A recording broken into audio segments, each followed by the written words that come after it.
물가가 헤드페이크라. 이게 무슨 말일까요? 참 어렵죠. 그냥 간단하게 생각하시자고요. 헤드페이크. 헤드라는 것은 일반적으로 우리 머리라는 뜻도 있지만 고점이라는 뜻도 있습니다. 고점. 예, 헤드. 페이크는 거짓말, 속임수 이런 뜻이잖아요. 이게 물가가 꼭대기까지 올라갔다가 뚝 떨어지고요. 이게 떨어진다 생각했는데 다시 이 헤드가 올라가는 거예요. 거짓말을 하는 거예요. 예. 다시 말해서 물가가 떨어진다고 예상을 하지만 이거는 가짜다. 속임수다. 그리고 다시 올라간다. 이 말은 물가가 계속 올라갈 수 있다는 뜻입니다. 물가가 안 잡혔다는 뜻이에요.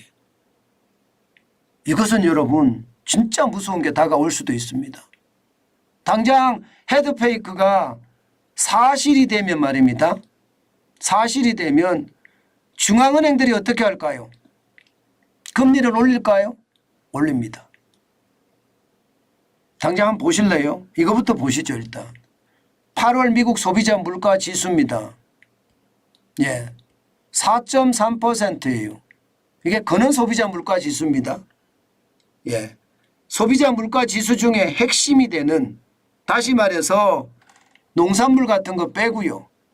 그 다음에 석유 제품 빼고요. 순수하게 물가 올라가는 거, 계절과 관계없이 일시적인 어떤 상황과 관계없이 물가가 꾸준히 올라가는 거, 이게 근원 소비자 물가인데 미국의 근원 소비자 물가가 4.3% 기록하고 있습니다. 이게 안 떨어져요. 생각했던 것보다가. 생각했던 것보다 안 떨어져요. 그런데 문제는 여러분, 문제는 이 물가를 말입니다. 월별로 쭉 나열해 보니까 지금 전년 동기 대비하니까 이렇게 올라갔다가 내려가는 모습을 보이는데요. 이것을 월별로 쪼개보니까 이거 뭐야? 진짜 섬뜩한 게 있네. 이렇게 생각이 드는 거예요. 무슨 얘기냐? 여러분 월별로 쪼개봤습니다. 월별로 쪼개보니까 이런 일이 벌어집니다. 예를 들어서 2021년이에요. 지금 2021년을 보면요. 지금 물가가 1.4%에서 2022년 3월까지 6.5%까지 쭉 올라간 것으로 나오잖아요. 쭉 올라간 것으로. 그런데 월별로 분석을 해봤더니 지금 4월에 피크를 찍었습니다. 0.9%. 전월 대비해서 0.9% 올랐으니까 엄청나게 오른 거죠. 5월에도 0.7%, 전월 대비 0.9%가 올랐는데 또 말입니다. 0.7%가 올랐어요. 오른 데다 또 올랐으니까 합쳐지는 거예요. 그 다음에 6월에 0.9% 또 올랐습니다. 3개월 연속 0.9%, 0.7%, 0.9% 이거를 합쳐서 오르면 물가가 엄청 폭등했다는 뜻이거든요. 그런데 진짜 웃긴 것은 7, 8, 9에 그냥 쑥 떨어집니다. 헤드가 완전히 폭락하는 거죠. 7월 달엔 0.3, 8월 달엔 0.1까지 떨어집니다. 9월 달엔 0.2, 그리고 나서 다시 10월짜리 이 헤드가 또 올립니다. 10월에서 11월, 12월을 보면 0.6, 0.5, 0.6까지 다시 올라갑니다. 전월 대비해서. 그런데 문제는 이게 한 번만 있었던 게 아니라 2022년에도 있었습니다. 2022년을 보면 말입니다. 전체적으로는요. 물가가 1월에 6.0%고요.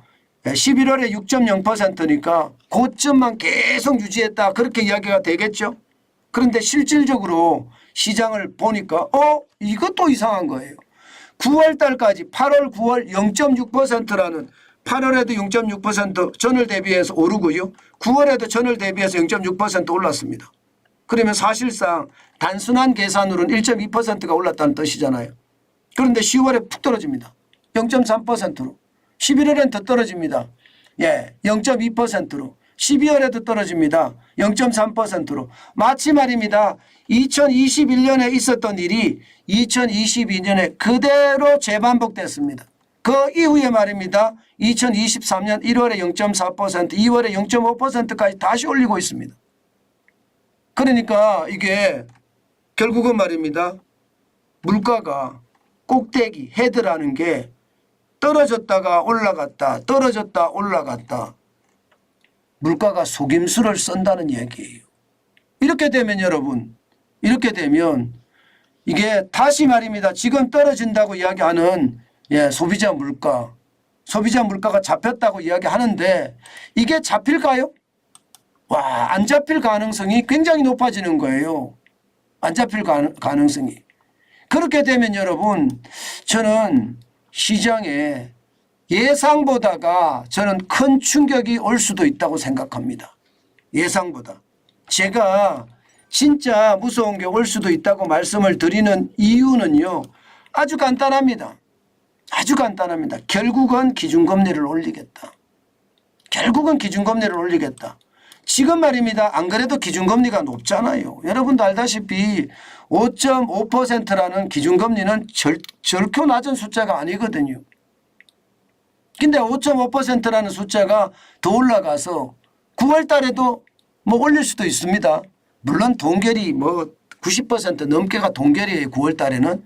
그러나 11월 달, 12월 달에는 분명히 올릴 수도 있다는 게 지금 각종 지표들이 기준금리 올려라 이렇게 이야기하고 있는 겁니다. 미국이 올리면 우리가 안 올릴까요? 우리 올립니다. 예. 오랜 수치는 아닐지 모르지만 대한민국의 기준금리도 3.5%거든요.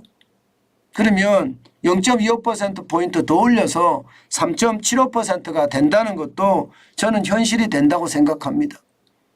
예. 아무리 말입니다. 어렵다고 하더라도 올리지 않겠느냐. 저는 그런 생각 많이 해보고요. 시장은 그만큼 말입니다. 예. 지금 기준금리를 올려라. 그렇게 지금 압박을 하고 있다. 이렇게 생각하시면 틀린 말이 아닐 것 같습니다. 이 금리가 오르는 게요. 경제에는 치명상을 입거든요. 그래서 제가 여러분들에게 계속 이렇게 말씀을 드리고 있는 겁니다. 그만큼 말입니다. 금리는 절대적으로 시장에 영향을 미치고요.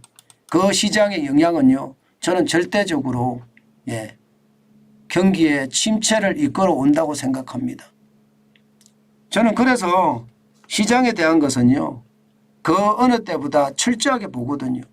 지금은 철저하게 안 보면 오히려 말입니다. 오히려 진짜 박살나는 그런 결과가 저는 올 거라고 봐요. 그래서 여러분들에게도 제가 계속 말씀을 드립니다. 조심하시라고. 이럴 때 잘못하면 진짜 내 재산이 다 날아간다고.